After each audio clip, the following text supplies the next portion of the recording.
In Pixlr Designer, you may want to go around and add in your own media files as well. So to do that, over here on the left hand side, you need to click on media.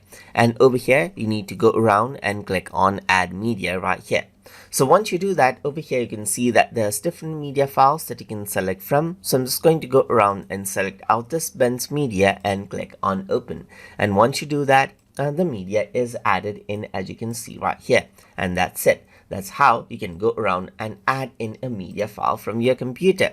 You want to add more, then you simply go around onto the media section right here and click on add media. Then you get the browser window again, and over here you can see that there's different media formats over here, like there's YouTube right here. So you can simply go around and open it, and it's added in as a layer, as you can see here, just like this.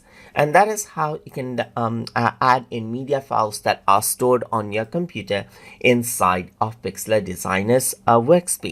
So hope you guys learned something as always. And as always, please like, comment, share, and subscribe.